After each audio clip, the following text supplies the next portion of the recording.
Meus irmãos, mais uma vez, bom dia. Vamos orar para darmos aqui sequência no nosso culto desta manhã. Senhor Deus Todo-Poderoso, nós te damos graças, ó Pai, pela reunião desta manhã. Nós nos reunimos aqui em nome de Jesus Cristo, confiados em sua obra, confiados em sua pessoa, crendo no livre acesso que nós temos mediante a sua vida, a sua morte e a sua ressurreição. Te agradecemos por esta manhã, te agradecemos pelo fôlego de vida, te agradecemos pela oportunidade de poder prestar o nosso culto ao Senhor. Que o Espírito Santo possa nos conduzir em todas as coisas, nos guiando, nos direcionando para a Tua glória, Deus, de maneira que somente o Teu santo nome seja exaltado, seja glorificado em nossas vidas, em nosso meio, nesta igreja, hoje e sempre. É o que nós oramos e agradecemos. Em nome de Jesus. Amém.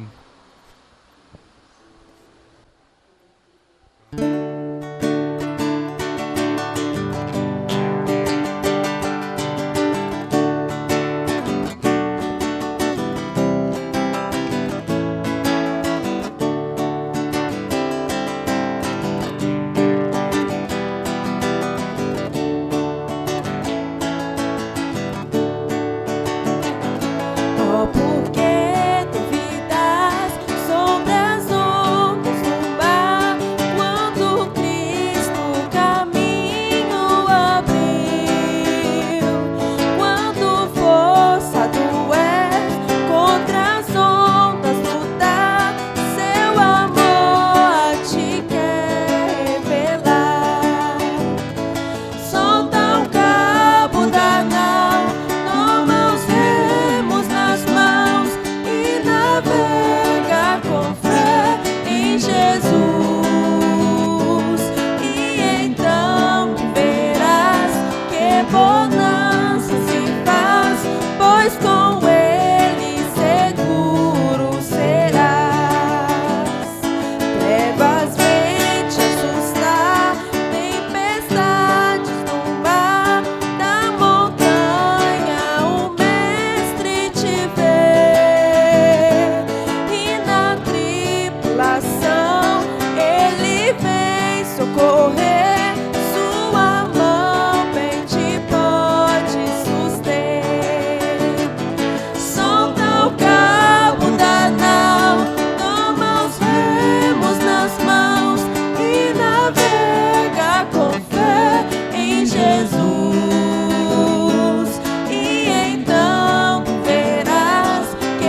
Glória a Deus por suas maravilhas,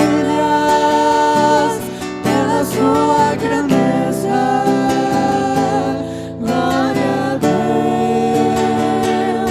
glória a Deus por suas maravilhas, pela sua grandeza. Glória a Deus. Nosso Deus é soberano, Ele reina antes da fundação do mundo. Nosso Deus é soberano, Ele reina antes da fundação do mundo. A terra era sem forma e vazia, e o Espírito do nosso Deus se movia sobre a face das águas. Foi Ele quem criou o céu dos céus, fez separação das águas da terra seca. Foi Ele quem criou os luminares e criou a natureza e formou o homem. Glória a Deus por suas maravilhas, pela sua grandeza. Glória a Deus, glória a Deus por suas maravilhas, pela sua grandeza. Glória a Deus, glória a Deus por suas maravilhas, pela sua grandeza. Glória a Deus, glória a Deus, glória a Deus, glória a Deus, oh glória a Deus.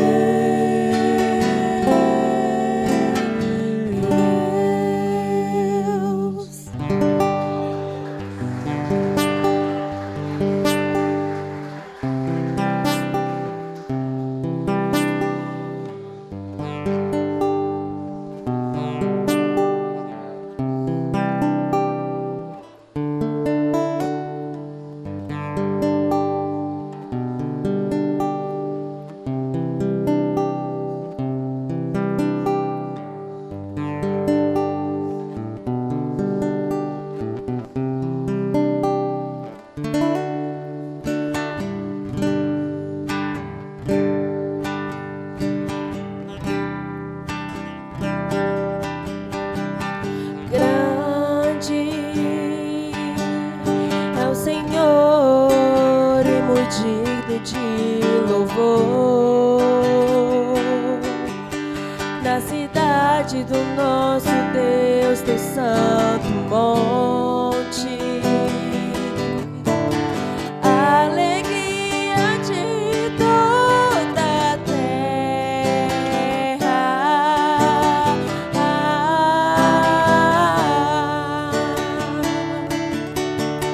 Grande é o Senhor em que nós temos a vitória e que nos ajuda contra o inimigo. Por isso diante dele nos prostramos.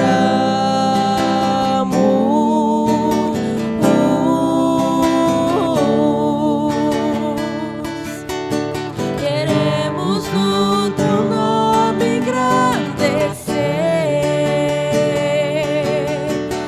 e agradecer-te por tua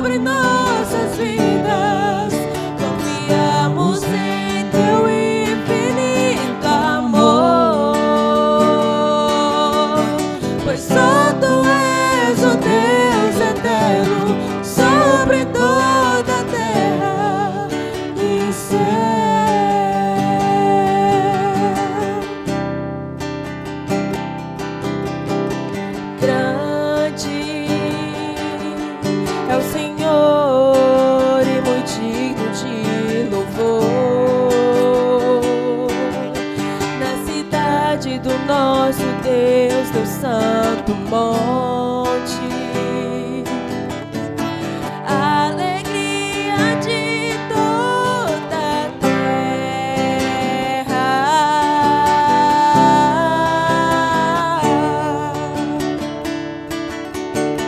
Grande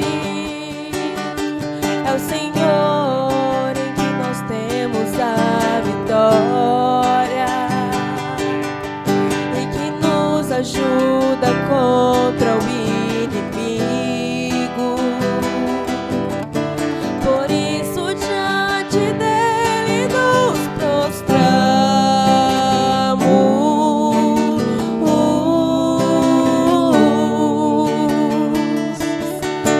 Queremos o teu nome engrandecer e agradecer-te por tua obra em nossas vidas. Confiamos em teu infinito amor, pois só tu és o Deus eterno sobre toda a terra e céus.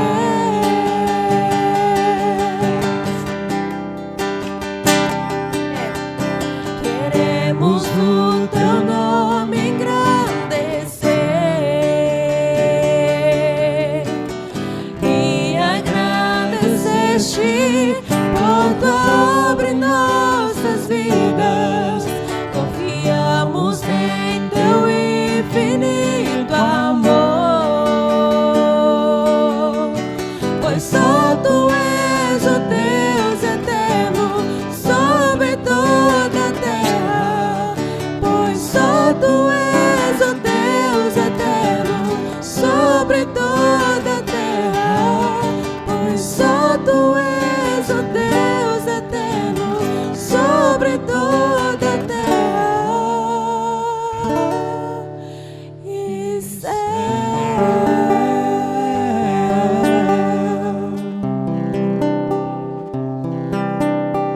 Queremos o teu nome Engrandecer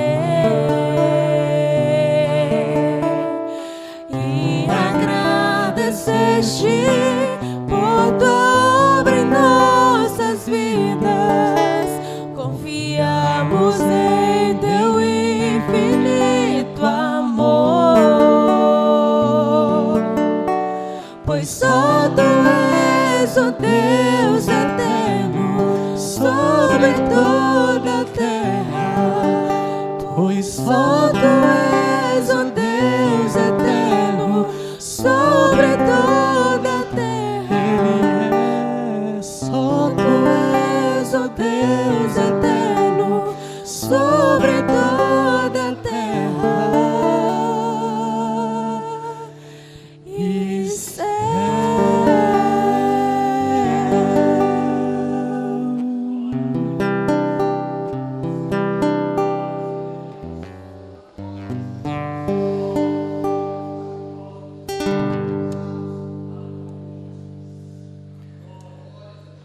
Não há outro igual a ti, Senhor. Tu és o Deus eterno, soberano sobre a terra, soberano sobre os céus.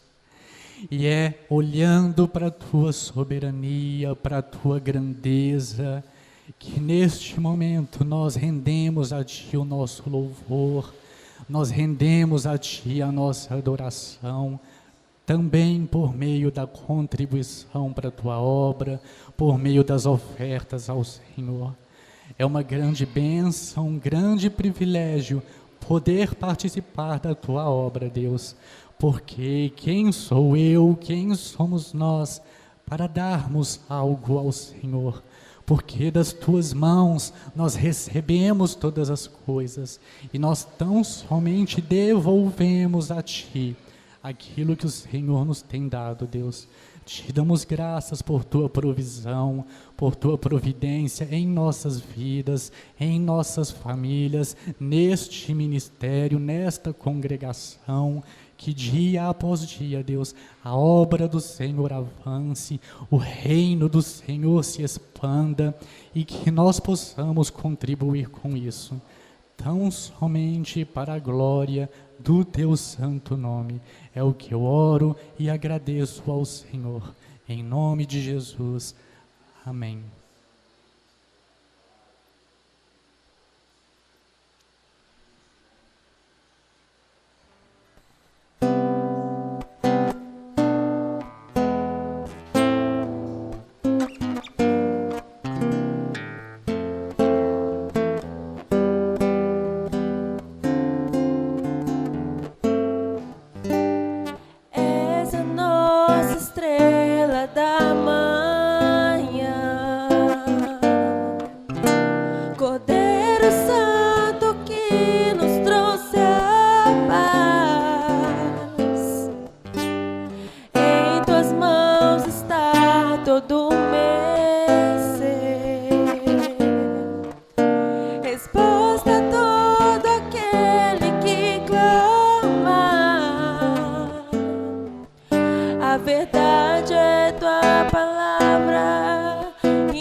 Aleluia.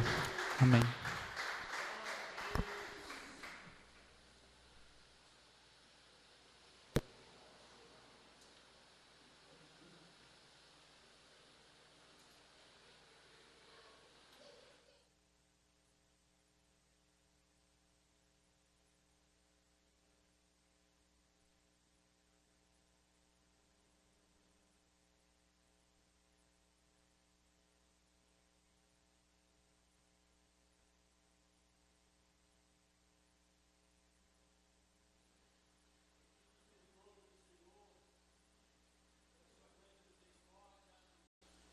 E pelo seu grande amor para conosco.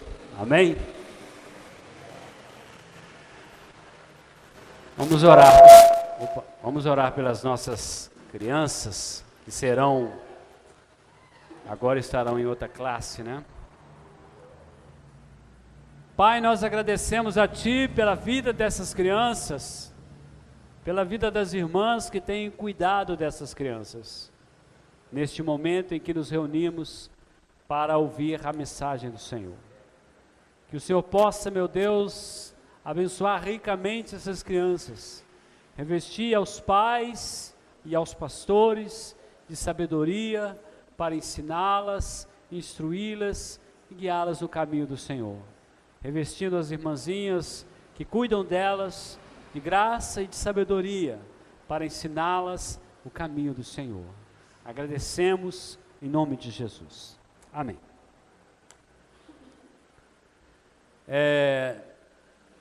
Nos próximos domingos vocês vão cansar de me ouvir.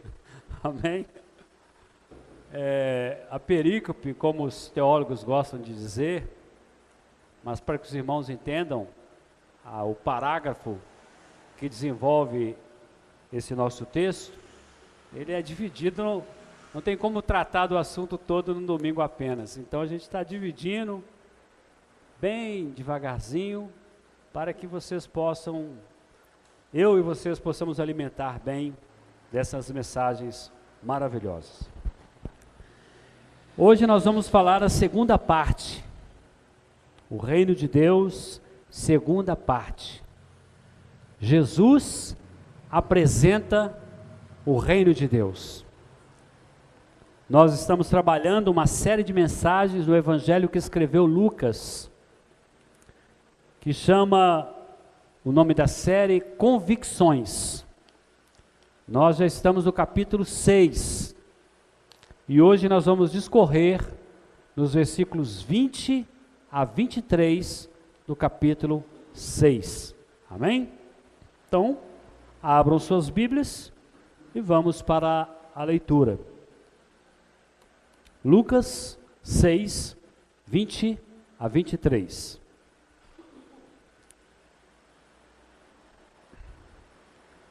Então, olhando ele para os seus discípulos, disse-lhes: Bem-aventurados vós, os pobres, porque vosso é o reino de Deus. Bem-aventurado vós, os que agora tendes fome, porque sereis fartos. Bem-aventurados vós, os que agora chorais, porque haveis de rir. Bem-aventurados sois quando os homens vos odiarem e quando vos expulsarem da sua companhia, vos injuriarem e rejeitarem o vosso nome como indigno, por causa do Filho do Homem. Regozijai-vos naquele dia e exultai, porque grande é o vosso galardão no céu, pois dessa forma procederam seus pais com os profetas. Amém. Vamos orar. Pai, agradecemos pela Tua palavra. Tu sabes o quanto sou limitado e o quanto sou dependente do Senhor. Então, que o Senhor seja exaltado, que o Senhor seja acima de mim, para que o Teu nome prevaleça, que eu diminua e que o Senhor cresça, para a glória do Teu nome. Fala conosco por meio desta palavra. Pedimos, Senhor, em nome de Jesus. Amém. Podem se sentar. Felicidade. Segundo o dicionário, felicidade é a qualidade ou estado de feliz. Estado de uma consciência plenamente satisfeita. Satisfação, contentamento, bem-estar. É assim que o dicionário define a palavra felicidade. E para você, o que é felicidade? Bom, você vai dizer, o dicionário já definiu. O dicionário é muito preciso em definir as palavras e estabelecer o sentido e o significado delas. Mas as pessoas pensam sobre a palavra e elas trazem mais sentido e mais significado, dependendo da palavra, não é verdade? Então essa resposta fica aí na sua mente, o que é felicidade. E nós, ao decorrer dessa mensagem, nós vamos desenvolvendo e você vai pensando aí se o seu conceito, se o seu pensamento sobre felicidade está alinhado com aquilo que o Senhor traz para nós sobre o que é felicidade. Certamente, nós temos inúmeras respostas. E essas respostas, elas estão atreladas às coisas que se referem ao prazer, à satisfação e realização dos nossos desejos. Jesus vai ensinar para os seus apóstolos e também para os seus discípulos o que é ser uma pessoa bem-aventurada, ou seja, uma pessoa muito feliz. E certamente os princípios que Jesus irá trazer estão opostos aos conceitos e princípios que este mundo nos traz.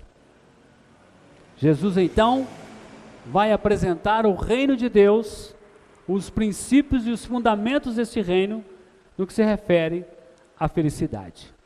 Então vamos para a exposição do nosso texto. Na parte A do versículo 20, Jesus vai trazer uma lição para os seus discípulos. Ele olha ali, ele vê homens simples, discípulos e apóstolos, ali próximos dele, os apóstolos mais próximos, talvez os discípulos ao derredor, e por trás desses discípulos, uma grande multidão, e eles estão ali para ouvir Jesus. E aqueles simples apóstolos e discípulos haveriam de ser os proclamadores do reino de Deus, os embaixadores, aqueles que representariam o reino de Deus neste mundo. Mas aqueles homens simples, e muitos deles com limitações intelectuais, estavam ali não imaginando o que eles haveriam de fazer. Eles estavam tendo acesso ao reino de Deus e conhecendo o reino de Deus para que eles pudessem ser os embaixadores desse reino. Aqueles que haveriam de anunciar este reino que havia chegado, como Jesus disse em muitas ocasiões. E para que esses homens fossem embaixadores deste reino, eles precisavam conhecer e saber sobre esse reino. Ao ouvirem Jesus falar, certamente eles ficaram maravilhados, ficaram estarrecidos, apavorados, quem sabe? Porque o reino de Deus, de acordo com a colocação de Jesus, era diametralmente, ou seja, totalmente oposto ao reino deste mundo. E ao ouvirem Jesus, eles ficaram então assustados, porque era diferente do que eles conheciam e entendiam como reino. Em seu livro, O Reino de Ponta Cabeça, escrito por Donald B. Kraybill, ele fala sobre o reino de Deus em contraste com o reino deste mundo.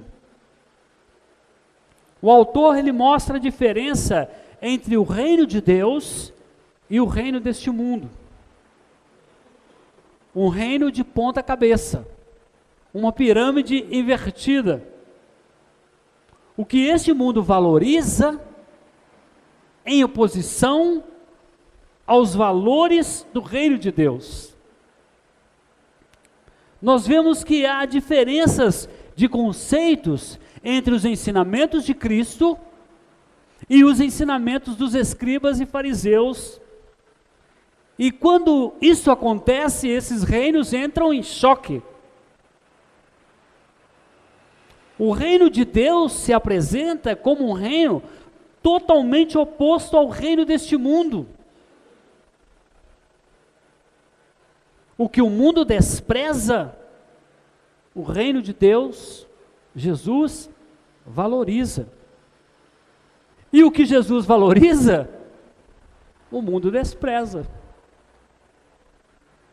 Então é como uma pirâmide invertida. Imagine ali, na base do reino sociopolítico do tempo de Jesus, Por baixo estavam ali os miseráveis, os pobres, quase que mendigos.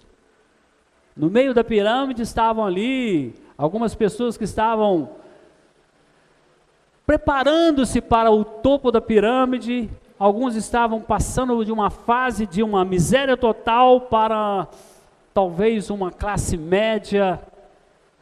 E no topo da pirâmide estavam os escribas, os fariseus, os mestres da lei. O que Jesus faz?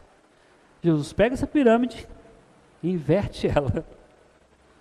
E aí os primeiros passam a ser os últimos.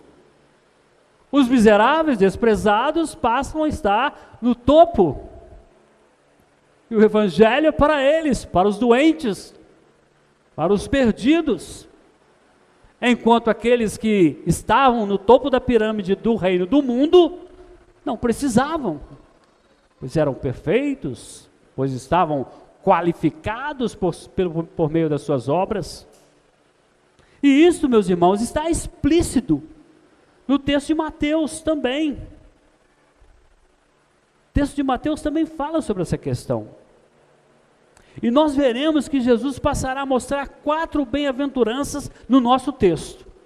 E nós iremos falar sobre cada uma delas. Dessas 4 bem-aventuranças. Então a nossa mensagem, ela seguirá nessas 4 bem-aventuranças. Está discorrido na parte B do versículo 20 até o versículo 23. E aí eu quero antes explicar a diferença entre as bem-aventuranças citadas por Mateus no seu evangelho e as citadas por Lucas no seu evangelho.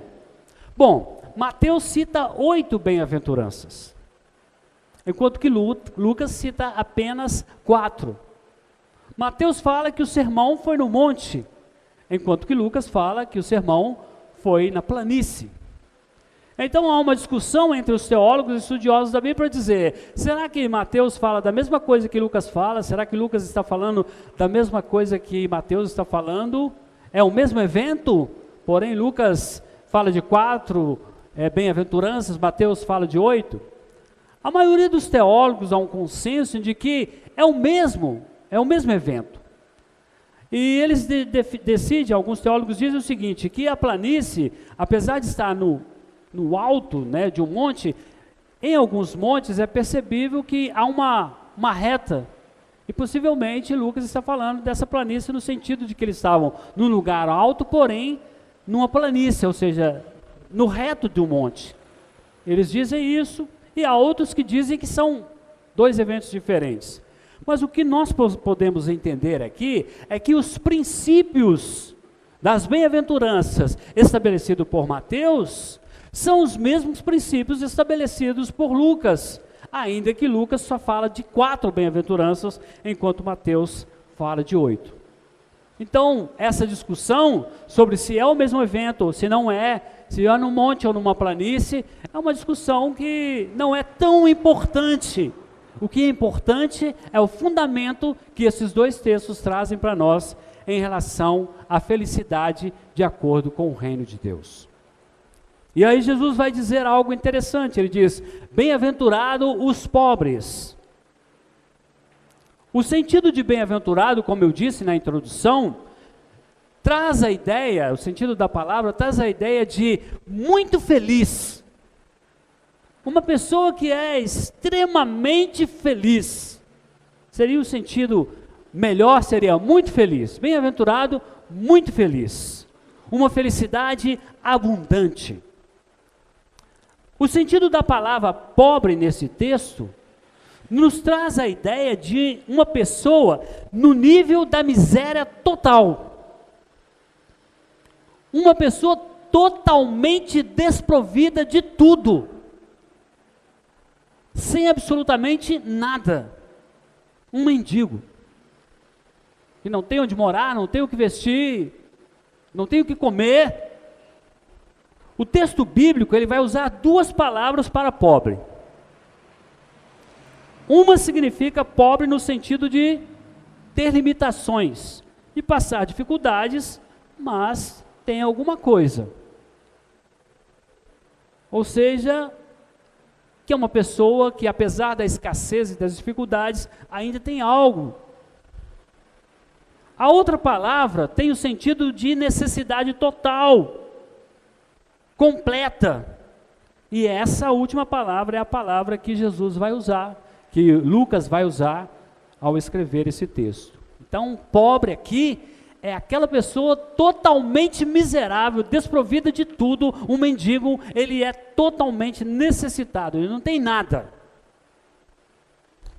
Jesus diz que pessoas assim são muito felizes. Nós percebemos com isso que os valores do reino de Deus, eles são absolutamente opostos aos valores deste mundo.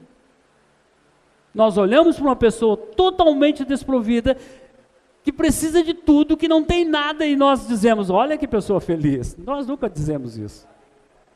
Não é verdade? Os pobres não têm nada para oferecer a Deus e aos homens. São totalmente dependentes de Deus. E a grande questão aqui não é somente a pobreza e a miserabilidade dessas pessoas, mas a condição em que eles se encontram. Jesus se refere a pessoas que não podem fazer nada por elas, tanto no sentido material, no que se refere a alimento, a vestuário, a casa, a moradia, como no sentido espiritual. As pessoas, ao olharem para aquelas pessoas pobres, miseráveis, diriam, aquele camarada, ele está afastado de Deus, olha a situação que ele está. Se ele tivesse Deus, ele não estava assim. Não diriam os famigerados pregadores por aí, que pregam a teologia da prosperidade, que um pobre é uma pessoa que está afastada de Deus, quem tem Deus é próspero, é rico. Maria vai dizer algo tremendo. Às vezes nós não damos atenção para esse louvor de Maria. No capítulo 1 de Lucas, nós já passamos por aqui, versículos 46 a 56, Maria vai dizer algo interessante. Ela diz o seguinte, versículos 46 do capítulo 1 de Lucas. Ela diz, a minha alma engrandece ao Senhor. Ela está dizendo, eu estou adorando o Senhor aqui, o grande Deus. E o meu espírito se alegrou em Deus, o meu Salvador. E aí ela vai dizer algo interessante, e está relacionado a isso que Jesus está falando. Porque contemplou na humildade da sua serva, pois desde agora todas as gerações me considerarão bem-aventurada. Eu sou uma mulher humilde aqui, talvez não pobre no sentido de totalmente miserável, mas uma mulher que não é conhecida, não é tão importante, mas ele considerou na minha humildade, e eu sou uma mulher muito feliz. E ela vai dizer que o poderoso fez grandes coisas, e ela exalta o nome do Senhor, e ela diz, a sua misericórdia vai de geração em geração sobre os que o temem. E ela diz no versículo 51, agiu com seu braço valorosamente, dispersou os que no coração alimentavam pensamentos soberbos. Ou seja, entra em cena agora os pobres, os humildes, porque até então os soberbos, os orgulhosos, é que mandavam ver na sociedade.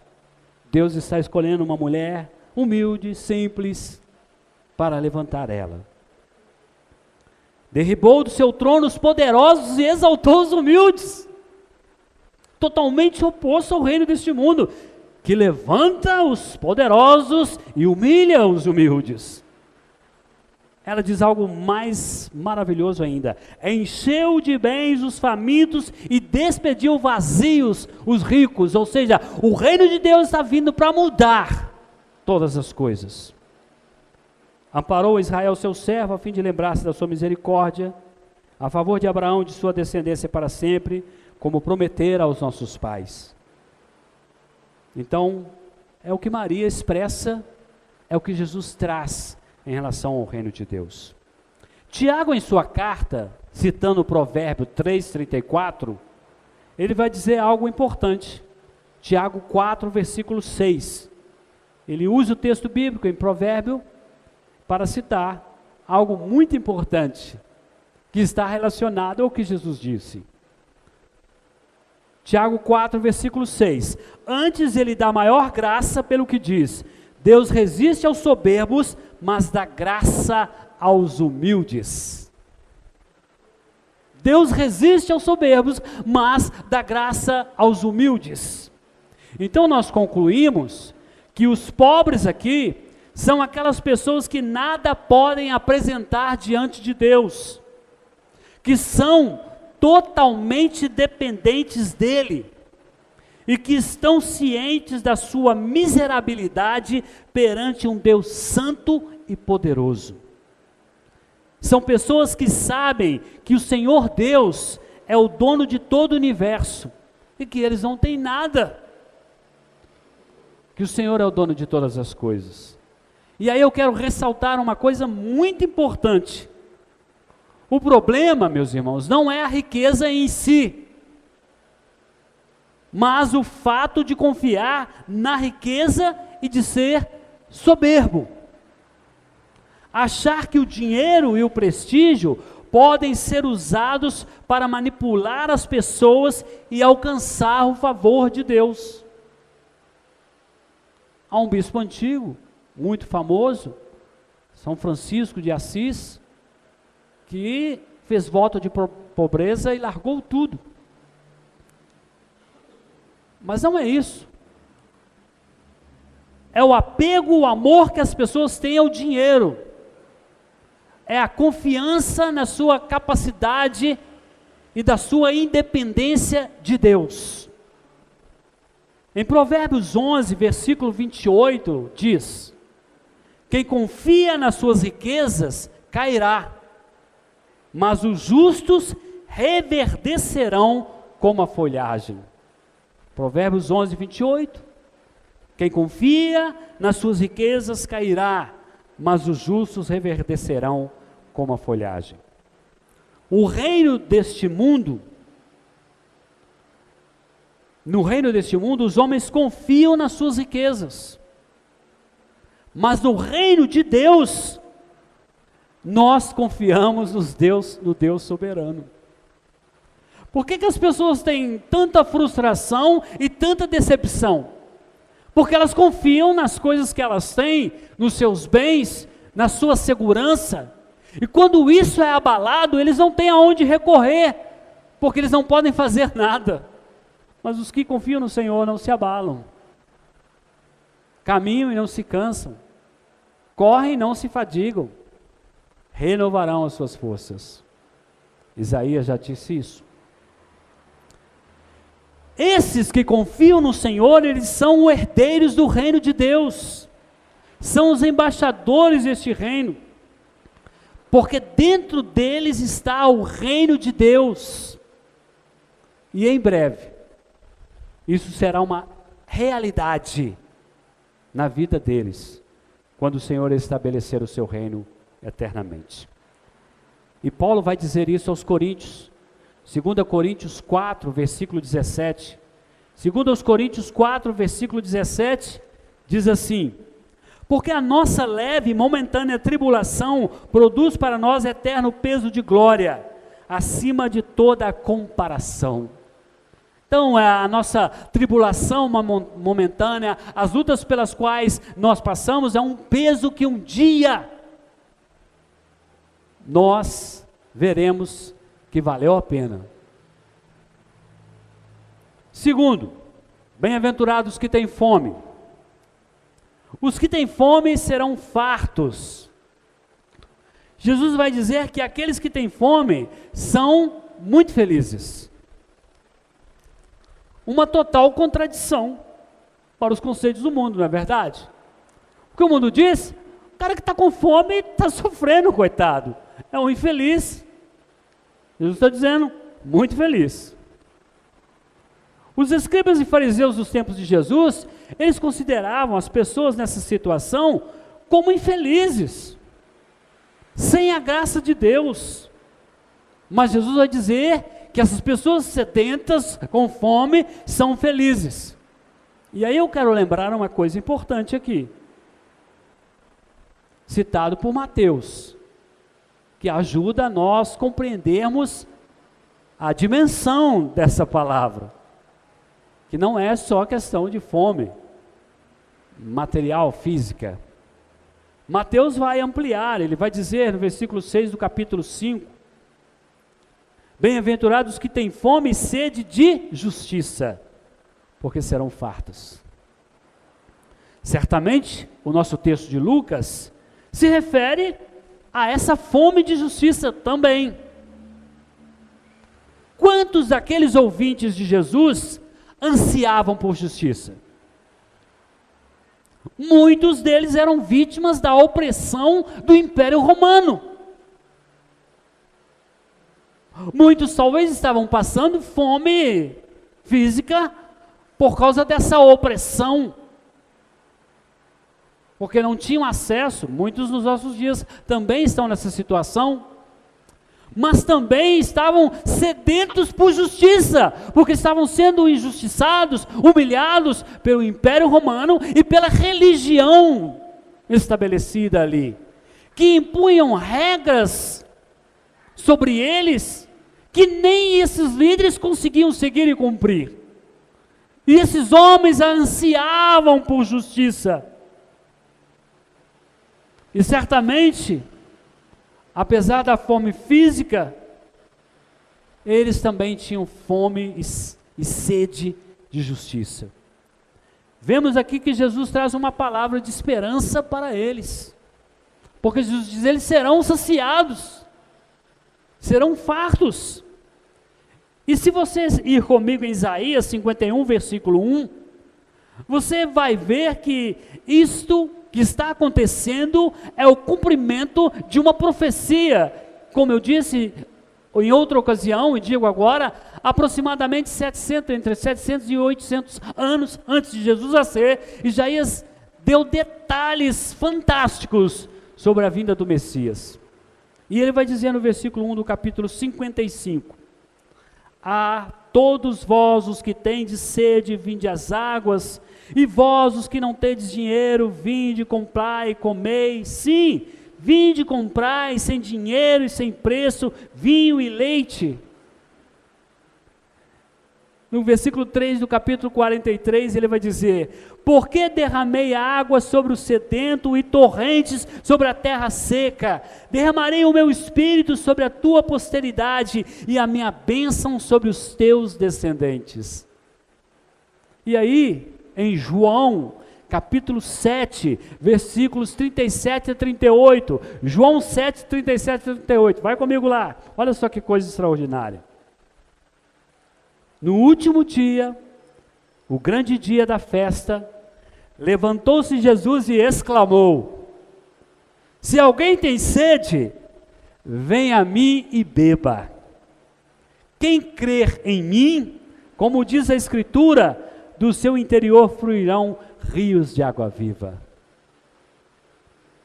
Nenhum profeta falou isso até Jesus, e nenhum profeta falou isso antes de Jesus. Nenhum homem disse: venha a mim e beba, venha a mim e compre e beba de graça. Então os famintos virão a Cristo, saciarão sua fome, serão fartos, por isso são bem-aventurados, muito felizes. E é interessante observar que um mendigo numa situação de total miserabilidade, se por um momento da sua vida ele recebeu o Evangelho e o Senhor escolher e transformar a vida dele, tudo muda. E aquele homem totalmente miserável passa a ser alguém, passa a ter uma identidade, que antes era desprezado, que antes era rejeitado, que antes era ajudado, agora é um ajudador. Mas mais do que isso, A fome dele de justiça, a fome dele de ser justificado, é operada pela obra da graça de Deus na sua vida. Antes de sermos cristãos, antes de sermos escolhidos pelo Senhor, nós tínhamos sede de justiça, porque nós olhávamos para nós e vimos tanto pecado, tanta injustiça, e chegávamos à conclusão: estou totalmente condenado e perdido. Mas aí a justiça nossa passou a ser o Senhor da nossa vida, e agora nós somos justificados pela fé. Glória a Deus. Éramos pobres, miseráveis, e agora somos saciados. Terceiro, bem-aventurados que choram. Hendrickson diz que o choro a que se faz referência no texto tem como fonte a tragédia do pecado. Aquele que chora pela miséria de seu pecado, aquele que está verdadeiramente arrependido, aquele que derrama o seu coração, a sua vida diante do Senhor, com lágrimas sinceras, aquele que clama por misericórdia, pela misericórdia de Deus, aquele que chora diante de Deus ao ver a dor do seu pecado, ele é um bem-aventurado, ele é uma pessoa muito feliz. O pecado precisa causar dor na sua alma. Se você não sente a dor do pecado, se você não sente a dor que o pecado causa, quando você desobedeceu ao Senhor e pecou contra Ele, se você não sente isso, se você não chora por isso, se você não sente essa dor, provavelmente ainda não experimentou a graça de Deus. Porque aquele que conhece o Senhor, não consegue ficar insensível diante do seu pecado. O choro ao qual Jesus se refere é um choro sincero. É o choro de um pecador arrependido diante de um Deus santo. E quanto mais ele se aproxima de Deus, mais miserável ele se sente, mais indigno ele se sente, e mais derramado em choro e clamor e misericórdia diante de Deus ele se coloca. Como Isaías. Antes ele dizia: ai de vocês, ai de você, ai de você, ai de você, ai de você. Mas quando ele aproximou-se da glória do Deus Santo, ele disse: ai de mim. Então ele chorou, ele derramou ali diante de Deus. Eu gosto muito de uma citação do pastor Hernandes Dias Lopes. Ele diz o seguinte, abre aspas: o choro pelo pecado é um sinal do novo nascimento. Assim como a criança chora ao nascer, aquele que nasce de novo também chora ao pecar. Aqueles que nascem do Espírito têm um coração quebrantado, têm tristeza pelo pecado. Para entrar no céu, não basta ir à igreja, dar esmolas, fazer caridade. O único caminho é você chorar pelos seus pecados e receber a consolação da graça em Cristo. Jesus disse, abre aspas, se porém não vos arrependerdes todos igualmente, perecereis. Continuando, o pastor Hernandes Dias Lopes diz, só há um remédio que cura a doença mortal da alma. E qual é? O verdadeiro arrependimento. Só há um remédio, e é o verdadeiro arrependimento. Então, chorar pelos seus pecados, sentir a dor do pecado, a tragédia do pecado, diante de um Deus santo, essa pessoa é um bem-aventurado. Nós temos dois exemplos na Bíblia de choro, de arrependimento e choro de remorso. O exemplo de Judas. Judas chorou amargamente, mas não se arrependeu, pois eram lágrimas de remorso. As pessoas vão dizer o seguinte, lágrimas de crocodilo, né? Uma vez fiquei interessado para saber o que é isso, lágrimas de crocodilo. Aí me disseram o seguinte, que o crocodilo, ele, alimentando da presa dele, os olhos dele saem lágrimas, né? Então assim, alguém vai dizer, o crocodilo está chorando porque ele está comendo uma presa dele, tadinha da presa. Não, ele está chorando, que é um processo natural. Ao comer uma presa, lágrimas saem dos olhos dele. Então Judas chorou o choro do remorso. Ele não estava arrependido, não procurou Jesus. Ele viu que não deu certo o que ele queria. E que a sua grande insensatez foi revelada e descoberta. Então ele ficou com remorso. E o que ele fez? Ele se suicidou. Pedro, porém, foi o grande apóstolo de Jesus, porque ele chorou lágrimas de arrependimento. O texto diz que ele chorou amargamente, e nesse choro, possivelmente, Pedro ficou deprimido, angustiado, mas ele estava verdadeiramente arrependido, e ele foi sarado, e ele foi curado, ao ponto de se tornar um dos maiores apóstolos de Cristo e ser martirizado por sua fé em Jesus Cristo. Pastor Rony já disse para nós como muitos dos apóstolos foram martirizados. E Pedro estava para ser crucificado e ele disse aos seus algozes, não, eu não sou digno de morrer como Jesus, me crucifique de cabeça para baixo. E assim ele foi martirizado. Vejamos o que diz Tiago novamente, Tiago capítulo 4, versículos de 8 a 10. Chegai-vos a Deus, e Ele se chegará a vós outros. Purificai as mãos, pecadores, e vós que sois de ânimo dobre, limpai o coração. Afligi-vos, lamentai e chorai. Converta-se o vosso riso em pranto, e a vossa alegria em tristeza. Humilhai-vos na presença do Senhor, e Ele vos exaltará.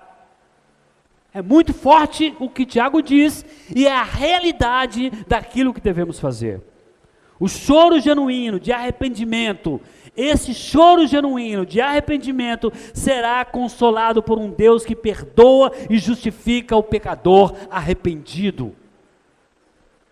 Você jamais será consolado por Deus se não chorar amargamente diante dele pelo seu pecado. O último bem-aventurança é bem-aventurados perseguidos. Os súditos do reino de Deus, eles vão sempre entrar em contradição com o reino deste mundo. Vamos entrar em choque o tempo todo. Há coisas que este mundo aprova, há coisas que este mundo cria uma lei, estabelece uma lei, que nós discordamos totalmente, porque contradiz os princípios do reino de Deus, do que o Evangelho nos ensina. E assim como perseguiram Jesus por se opor ao reino deste mundo, certamente perseguirão os seus embaixadores. É por isso que ao longo da história do cristianismo, desde a ressurreição de Cristo e o envio dos apóstolos e discípulos, os cristãos têm sido perseguidos por esse sistema, que rejeita a Deus. Esse sistema do mundo que estabelece suas leis, suas regras, porque é o reino deste mundo. Mas quando nós nos sujeitamos ao reino de Deus, que está em nós, e não está no mundo, então o mundo se levanta contra nós. Jesus afirma que essas perseguições que os cristãos sofrem, ele está dizendo para os seus apóstolos e discípulos que iriam ser perseguidos, ele diz, olha, vocês são muito felizes, vocês são bem-aventurados. E eu imagino que aqueles homens ali, eles não tinham noção do que iria acontecer a partir de Nero e entre tantos imperadores, e ao longo da história do cristianismo. E certamente, se por um momento eles tivessem um vislumbre dos acontecimentos futuros, que os cristãos passariam por eles, por causa da proclamação do reino de Deus, em oposição ao reino deste mundo, eles diriam: Senhor, mas como assim? Felizes? Cristãos despedaçados por feras, queimados vivos, felizes? Ainda hoje cristãos perseguidos em muitos lugares deste mundo. Mas Jesus diz que eles são bem-aventurados. Jesus diz que as perseguições são motivo de alegria. E por quê? Porque eles não eram dignos deste mundo. Porque o reino de Deus não é o reino deste mundo. Já tentaram estabelecer o reino de Deus neste mundo, a Basileia. O reino de Deus. Mas não tem jeito. O reino de Deus está no coração do crente, e ele precisa viver e proclamar este reino, e este reino será estabelecido no mundo no tempo do Senhor, e este mundo não será mais o mesmo, e os habitantes desse mundo não serão mais os mesmos, pois entrarão na eternidade de Deus. Esse é o dia que aguarda aqueles que se opõem ao reino deste mundo, e que proclamam o reino de Deus. Em sua carta, o apóstolo Pedro vai trazer alguns princípios, e nós vamos ler alguns. Então abra sua Bíblia em 1 Pedro 2,19, e aí fica com ela aberta, porque nós vamos caminhar um pouco por Pedro, apenas 3 versículos. O primeiro versículo, 1 de Pedro 2,19.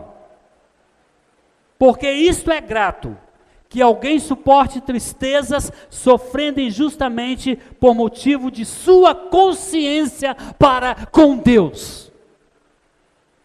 Ou seja, eu tenho consciência de que este reino é oposto ao reino de Deus. Portanto, ainda que eu sofra, eu não me conformarei com este reino. Versículo 14 do capítulo 3 de 1 de Pedro. 1 de Pedro 3,14. Mas ainda que venhais a sofrer por causa da justiça, bem-aventurados sois. Não vos amedronteis, portanto, com as suas ameaças, nem fiqueis alarmados. E o último versículo, capítulo 4, versículo 14. 4, versículo 14. Pelo nome de Cristo sois injuriados. E ele vai usar a palavra de Jesus. Bem-aventurados sois, porque sobre vós repousa o Espírito da glória de Deus. Se você está sofrendo perseguição, passando por tribulações, está sofrendo rejeições, passando por lutas, mas há 2 coisas maravilhosas acontecendo, e você precisa ver você como um homem bem-aventurado por causa disso, como uma mulher bem-aventurada por causa disso. Quais são? O Espírito Santo habita em você. Deus habita em você.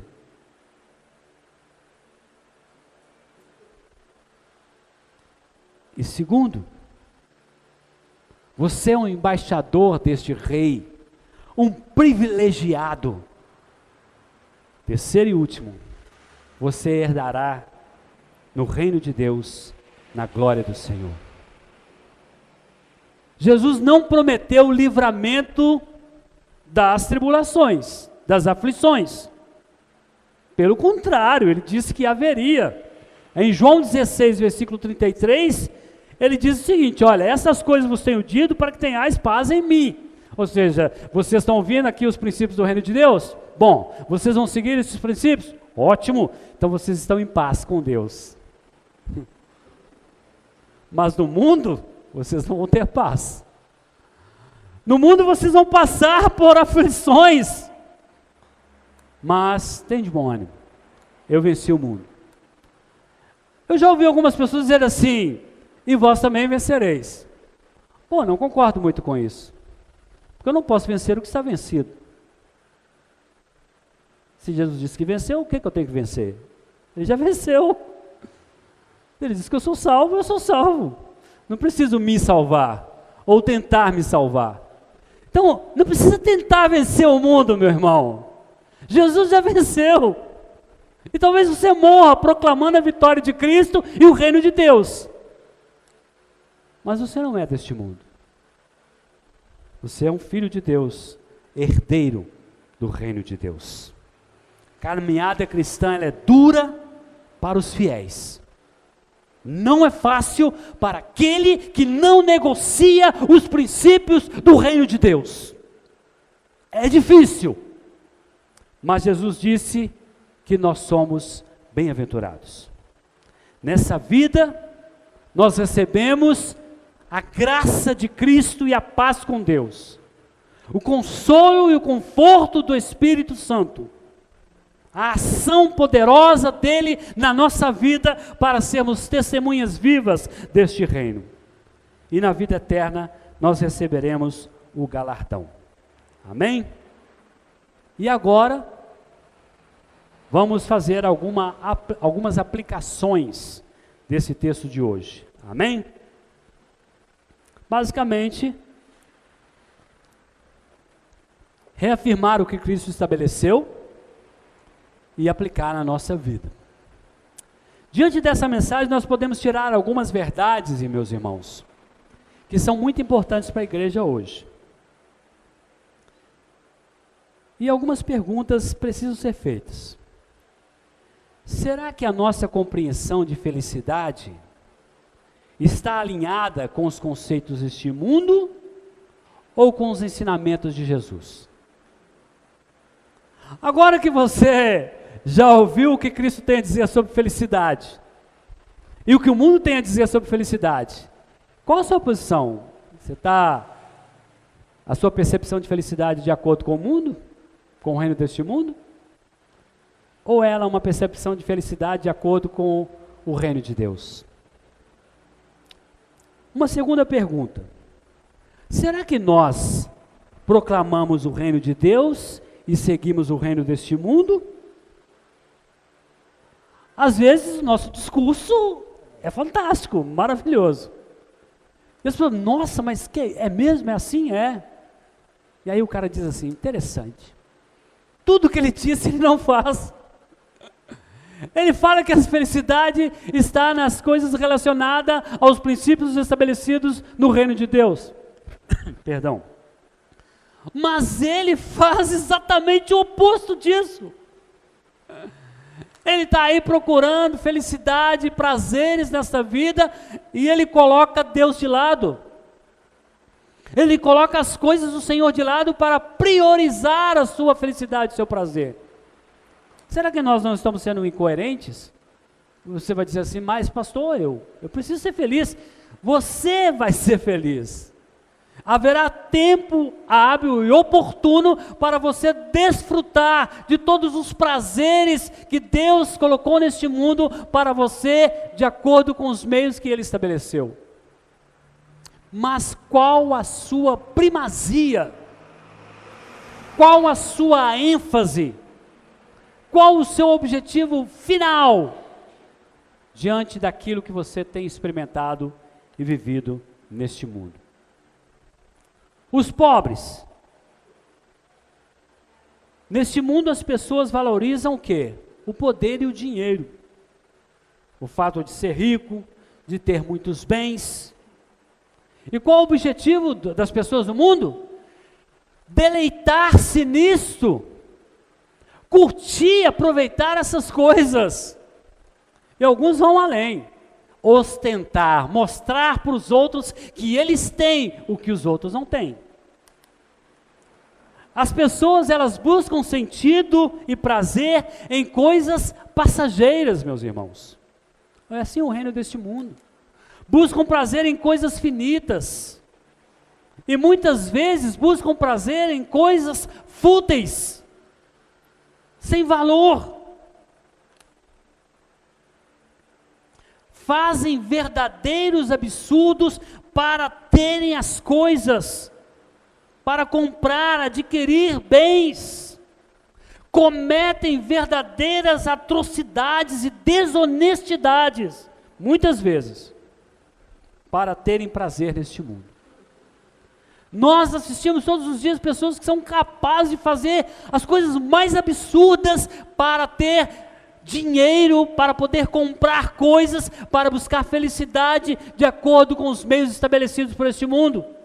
Há inúmeros casos de filhos que matam os pais, de pais que matam os filhos, de maridos que matam esposas, de esposas que matam maridos, para terem felicidade, prazer, satisfação, poder e dinheiro a qualquer custo. Deus certamente reprova os princípios que essas pessoas usam para serem felizes. No mundo existe um conceito filosófico chamado hedonismo. Você já deve ter ouvido falar sobre isso. Primariamente, o que o hedonismo ensina é o seguinte: o sentido da vida é a busca pelo prazer e pela felicidade.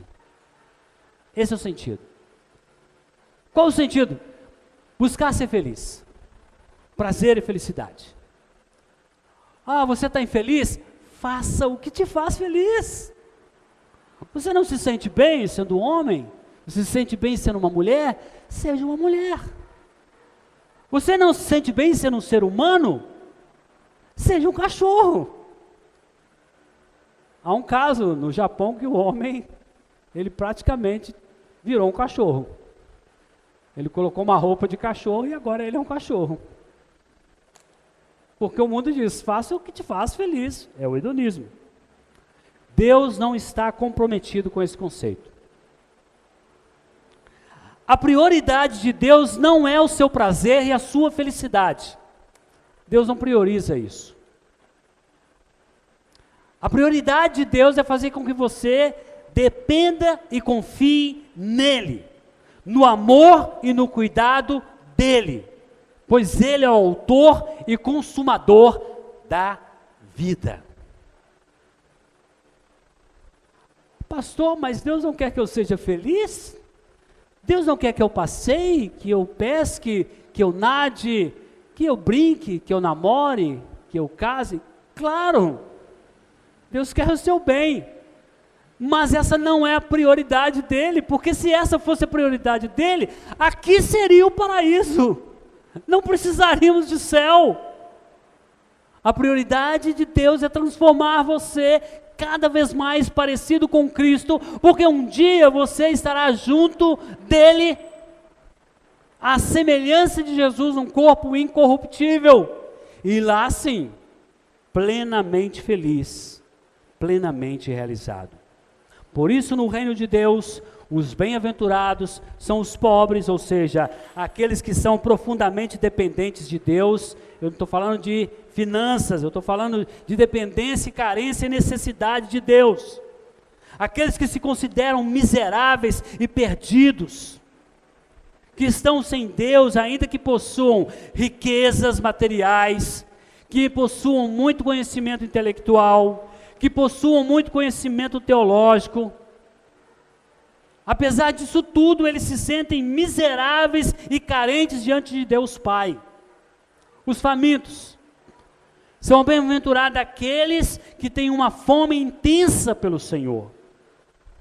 Aqueles que não se saciam ou que não têm prazer nos manjares deste mundo, mas que ao contrário disso, eles buscam com todo vigor saciarem a sua fome no reino de Deus. Porque Deus é um Deus justo e verdadeiro.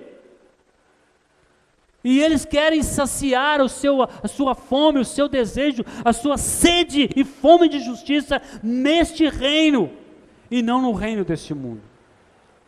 Uma frase de Agostinho que sintetiza de maneira profunda essa necessidade do homem, de só ser feliz e realizado em Deus. ele diz o seguinte, abre aspas, fizeste no Senhor para ti, e o nosso coração anda inquieto enquanto não descansar em ti. Fizeste no Senhor para ti, e o nosso coração anda inquieto enquanto não descansar em ti. Por isso esse desejo ardente, por prazer, por felicidade, busca de realização, busca de satisfação, buscar ser amado, buscar ser visto, ser reconhecido, ser famoso, essa sede do homem, ela é fomentada pela ausência de Deus. E essa sede só será saciada quando Deus habitar no seu coração. Quando Ele for a razão da sua vida. Os que choram são pessoas que muitas vezes, as pessoas do mundo choram muitas vezes porque elas não conseguem ter os seus desejos realizados. Então elas ficam decepcionadas, porque estão impossibilitadas de satisfazer um desejo pecaminoso.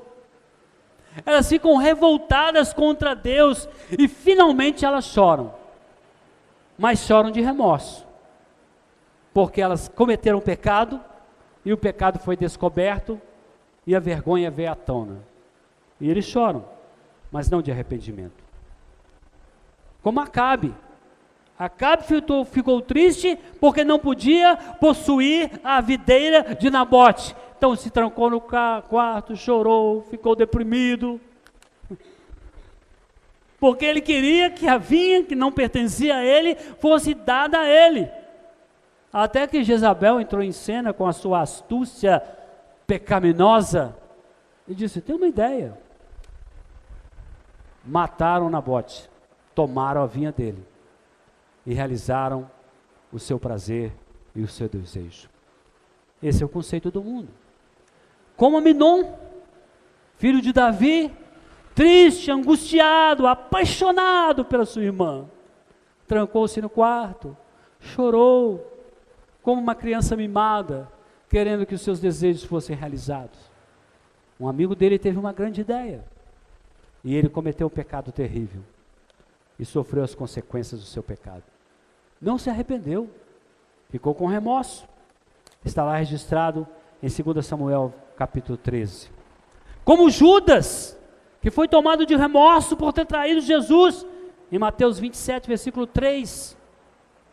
Esses são exemplos que refletem o egoísmo e a falta de um arrependimento verdadeiro. O cristão deve chorar pelo seu pecado, e esse choro deve ser um choro de arrependimento, acompanhado de confissão de pecados, com uma disposição de mudar de vida. E esse choro é um choro de um homem, de uma mulher bem-aventurados. Pois em Cristo eles vão receber perdão, justificação, e a situação de culpa e condenação será revertida, e eles estarão em paz com Deus, e o coração deles, a vida deles, terá uma alegria plena e verdadeira. Por último, os perseguidos. Se opor ao reino deste mundo, meus irmãos, pode trazer consequências terríveis. Perseguições, afrontas, acusações falsas. Mas Cristo disse que os que sofrem por seu nome são bem-aventurados e receberão um grande galardão no céu. Os ímpios, os perdidos, o que eles fazem? Eles se sujeitam ao reino deste mundo. E por que eles fazem isso? Porque a esperança deles está neste mundo. O sujeito trabalha, se mata de trabalhar, porque a esperança dele é ter bens para desfrutar desses bens e gozá-los plenamente dessa vida. Porém, o que nós temos assistido é que pessoas passam a vida inteira se matando de trabalhar, adquirem bens materiais e recursos, e quando chega o momento de eles usufruírem desses bens, Eles gastam dinheiro, a fortuna com remédios, com tratamentos médicos, e alguns nem vivem para desfrutarem disso. Uma esperança vazia, como um balão, grande e bonito, mas cheio de ar, vazio. Vaidade de vaidades, tudo é vaidade, diz o pregador. Salomão já escreveu isso em Eclesiastes. Mas aquele que tem a sua esperança em Cristo, essa esperança não é vazia. E aquele que tem a sua esperança em Cristo, ele é o embaixador do reino de Deus. O reino de Deus está nele. E as pessoas veem nele as características e os princípios deste reino poderoso. Mas não só um embaixador, ele é um herdeiro deste reino, e ele desfrutará deste reino quando Deus estabelecê-lo eternamente. Termino com duas perguntas. A qual reino você pertence? Segunda pergunta. Ao reino de Deus ou ao reino deste mundo? Não tem uma terceira via. Jesus disse: não podeis servir a dois senhores. Não podeis servir a Mamon, o Deus das riquezas, e a Deus. Se vocês for servirem a Mamon, vocês vão ter que rejeitar a Deus. Se vocês servirem a Deus, vocês estão que rejeitar a Mamon. Então nós precisamos tomar essa decisão sempre, todos os dias.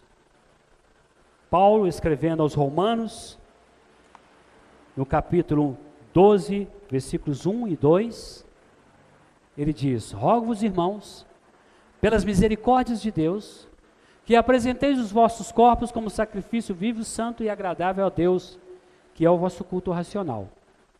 E não vos conformeis com este mundo, mas transformai-vos pela renovação do vosso entendimento. Que Deus os abençoe. Vamos orar. O André esteve nos visitando aqui, vocês devem ter visto ele. Ele veio quinta-feira, porque ele disse o seguinte: apesar de morar em São Paulo, ele é torcedor do Cruzeiro. Então ele veio quinta-feira para assistir o jogo do Cruzeiro e ficou por aqui.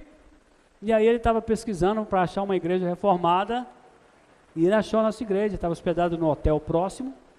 Aí ele veio conhecer aqui, e ele não pôde ficar porque ele vai voltar para São Paulo agora, de manhã ainda. Então, ore pelo André, Deus abençoe a vida dele. É mais um amigo que a gente conquistou ao longo dessa caminhada, né, pastor Rony? É isso, vamos orar. Pai, nós agradecemos a Ti por este momento maravilhoso, de reunir-se como igreja, de aprender por meio do Teu servo Bernard, na unção do Teu Espírito Santo, as palavras do Senhor para as nossas vidas. Por meio dos louvores, o privilégio de adorá-lo, de expressar por meio de músicas, palavras e expressões do nosso ser, louvor e adoração a Ti. Pelo privilégio de aquedar-se para ouvir a palavra do Senhor. E as misericórdias do Senhor têm sido grandes para conosco. Agradecemos por este momento, em nome de Jesus. Amém. Algum aviso, pastor? Então, irmãos, é isso aí. Agradeço a presença de todos. Que Deus os abençoe ricamente, fortaleça e sustenta a vida de vocês. O irmão Léo não pôde vir, juntamente com a irmã Simone e a Beatriz. Eles tiveram um compromisso. E a nossa irmã Letícia também avisou, né? Teve um compromisso na sua casa e também não pôde vir. Orem por os irmãos que não puderam vir, em nome de Jesus. Oremos. Sim? Ah, sim, perdão. No próximo domingo, depois do culto, aí nós vamos ter um período menor de escolha, vamos começar o culto um pouquinho mais cedo, um período menor de louvor, para que a gente não fique muito tempo aqui. Mas será uma sessão bem breve, né?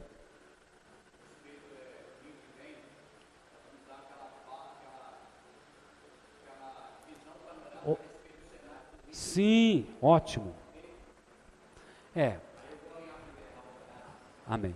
É importante entender que a igreja ela não tem linha política, nem esquerda, nem direita, e não tem partido também. A igreja tem princípios. Qualquer político, qualquer partido que estiver alinhado com esses princípios, são pessoas recomendadas para votar, independente de ser cristão ou não. Entendeu? Então, o pastor Rony, juntamente com o nosso irmão Bernard, vai estar trazendo para nós essas orientações. Amém? No próximo domingo. É isso aí. 7h30, terça-feira, culto de oração aqui na igreja.